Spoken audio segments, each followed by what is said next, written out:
80 ঊর্ধ্ব একজন বৃদ্ধ, তিনি দেশে ফিরে যেতে সাহস পেলেন। আওয়ামী লীগের অন্যান্য নেতারা যারা দেশের বাইরে আছেন তারা কেন সাহস পাচ্ছেন না, তারা কেন ফিরছেন না, আপনি কেন ফিরছেন না? বাংলাদেশের নাগরিক যখন দেখে যে একটা সরকারি দলীয় এমপি কে ওবায়দুল কাদের থাপড়াইতে পারে দিনে দুপুরে, তখন আপনাকে আমাকে গাছে ঝুলাই মাইরা ফেলবে বা আমাদেরকে দেশ ত্যাগ করতে হবে, এটা দেখে আমরা তো আশ্চর্য হচ্ছি কেন? এখন বলছে, তখন বলতে পারে নাই কেন? আমার নেত্রীকে প্রাণের ঝুঁকি থাকার কারণে দেশ ছেড়ে দিল্লিতে আসা লাগে, কিন্তু উনি এত বেশি জনপ্রিয় যে ওই বৈষম্য বিরোধী আন্দোলনে ছিলেন, ওনার শুধু সেলফি তুলছেন। তো আপনি এখন হযরত মুহাম্মদ সাল্লাল্লাহু আলাইহি সাল্লামের জায়গায় কাকে দেখতে চান? বর্তমান সরকারকে, অন্তর্বর্তী সরকারকে? রাশিদ রহমান, বর্তমান যে পরিস্থিতি তাতে আপনাদের প্রতিশোধ নেবার মতো খুব অবস্থা নাই। আচ্ছা, আপনি কিভাবে দেশ ছেড়ে আসলেন? আপনি মনে করেন যে আপনার দলের ক্ষমা চাওয়া উচিত? রাজনীতিতে আসমানের দিকে তাকায়ও জাতির কাছে ক্ষমা চাওয়া যায়। যখন আওয়ামী লীগের সাধারণ সম্পাদক ওবায়দুল কাদের, সাবেক মন্ত্রী সম রেজাউল করিম সাহেবরা বলছেন কিভাবে দেশ ছেড়ে গেছেন, কিভাবে পলাতক থাকতে হয়েছে তাদের, তখন 1 মাস থাইল্যান্ডে চিকিৎসা শেষে দেশে ফিরেছেন আওয়ামী লীগের বর্ষিয়ার নেতা সাবেক রাষ্ট্রপতি আব্দুল হামিদ। তিনি ফিরতে পারলেন, বাকিরা কেন সাহস পাচ্ছেন না? আজকের অতিথি আওয়ামী লীগ নেতা রাশেক রহমান। রাশেক রহমান, আপনাকে স্বাগত জানাচ্ছি আজকের আয়োজনে। আপনার কাছ থেকে শুরু করতে চাই বাংলাদেশের একটি ঘটনা নিয়ে, যে সাবেক রাষ্ট্রপতি আব্দুল হামিদ তিনি যখন দেশ ছেড়েছিলেন 1 মাস আগে চিকিৎসার উদ্দেশ্যে থাইল্যান্ডে গেলেন, অনেক আলোচনা হলো, সেই ঘটনা পরম্পরায় অনেক কিছু হয়েও গেল। তিনি এই 80 ঊর্ধ্ব একজন বৃদ্ধ, তিনি দেশে ফিরে যেতে সাহস পেলেন। আওয়ামী লীগের অন্যান্য নেতারা যারা দেশের বাইরে আছেন তারা কেন সাহস পাচ্ছেন না, তারা কেন ফিরছেন না, আপনি কেন ফিরছেন না? আচ্ছা দেখেন, প্রথম কথা হলো যে he is a champion politician, কোনো সন্দেহ নাই, সাবেক রাষ্ট্রপতি জনাব আব্দুল হামিদ।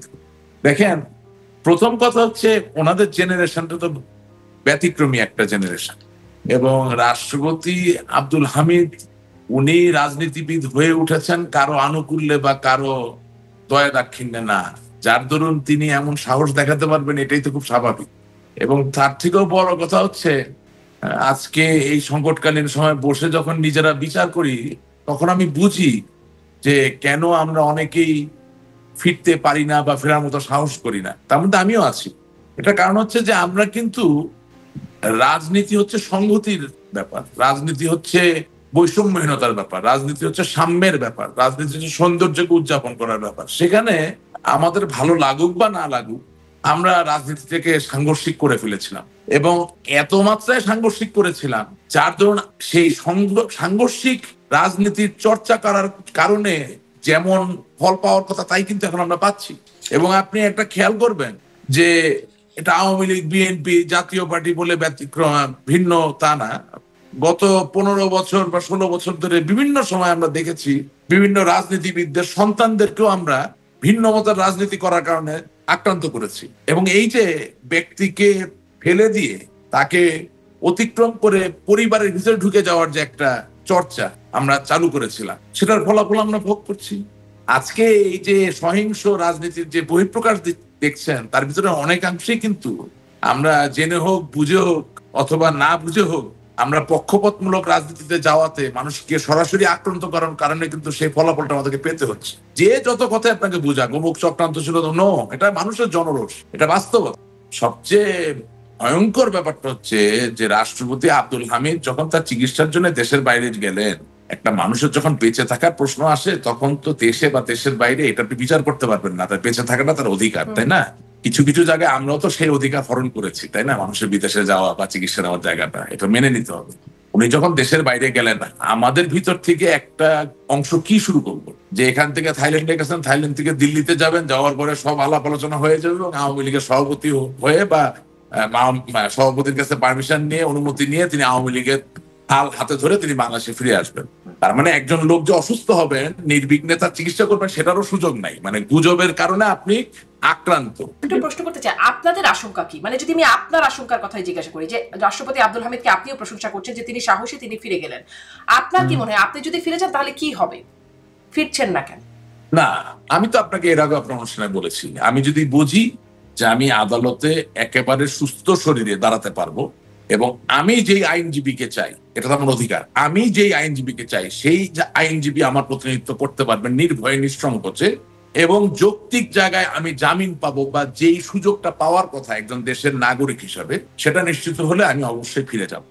আজকের এই পরিবেশের জন্য আমি এককভাবে হয়তো বা দায়ী না, আমি নিজেকে নিজের অংশটুকু নিতে রাজি আছি, কিন্তু ব্যাপক অর্থে যাদের কারণে আজ এই পরিবেশটা তৈরি হয়েছে, তারা যদি অনুভব না করেন যে সাংঘর্ষিক রাজনীতির থেকে বেরিয়ে আমাদেরকে আসতেই হবে, সেটা আগে পারি নাই, এখন পারতে হবে, অথবা আগামী দিনে পারতে হবে। কেন আপনাকে এই কথাটা বলছি?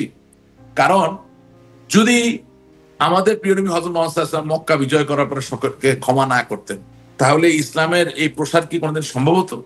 তার মানে যদিও হযরত মুহাম্মদ সাল্লাল্লাহু আলাইহি ওয়াসাল্লামকে বছর পর বছর নির্যাতন করা হয়েছে, লাঞ্ছিত করা হয়েছে, তার অনুসারীদেরকে শাস্তি দেওয়া হয়েছে, অত্যাচার করা হয়েছে, কিন্তু তিনি he became larger then life.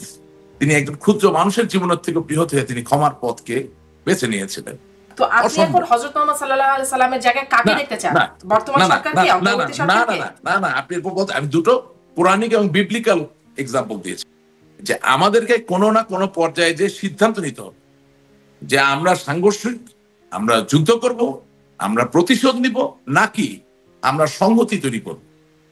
আমি আপনার অনুষ্ঠানের মাধ্যমে বর্তমান যে পরিস্থিতি, রাশিদ রহমান, বর্তমান যে পরিস্থিতি, তাতে আপনাদের প্রতিশোধ নেবার মতো খুব অবস্থা নাই, কিন্তু যারা আছেন এখন ক্ষমতায়, প্রতিশোধ নেওয়ার মতো অবস্থা আজকে নাই, আগামীকালকে হতে পারে, কিন্তু প্রশ্নটা ওটা না। প্রশ্ন হচ্ছে আপনি আদৌ কোনোদিন প্রতিশোধ নিবেন কিনা।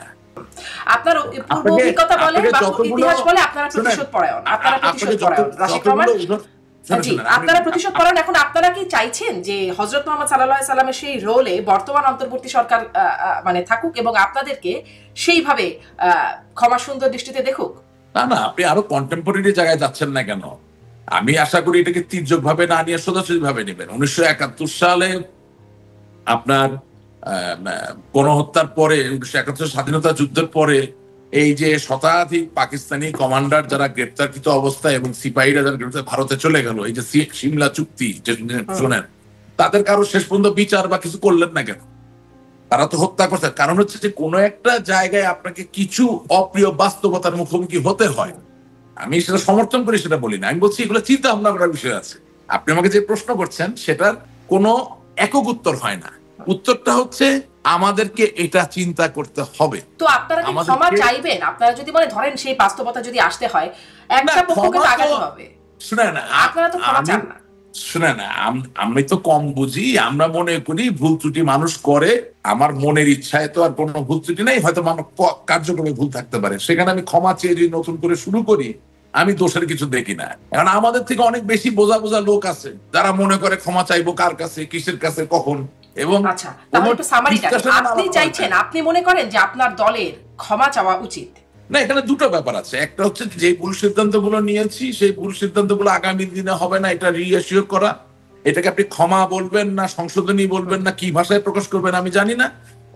অর্থাৎ দলের ভিতরে যারা আক্রান্ত তাদেরকে অনুভব করতে হবে যে আগামী দিনে এই ধরনের অনাচার অবিচারগুলো হবে না। এবং আপনার 15 বছর যেভাবে ভয়ের একটা সংস্কৃতি দলের ভিতরে চলেছে, কেউ কোনো কথা বললেই আপনার সাথে মতামতে না মিললে তাকে ভয় দেখানো হয়েছে, গালিগালাজ করা হয়েছে, সেটা এখনো চলমান। এটা যদি বন্ধ না করতে পারেন খুব ভালো কোনো ফলাফল হবে না। আলাপ আলোচনা ছাড়া তো একটা ছোট সংসারও এগোতে পারে না। সেখানে এত বড় একটা দল, সেখানে আপনি ঠিক করে দিবেন কার সাথে আলাপ করা যাবে, এর বাইরে আলাপ করা যাবে না, এটা তো হতে পারে না। বা কতটুকু আলাপ করা যাবে।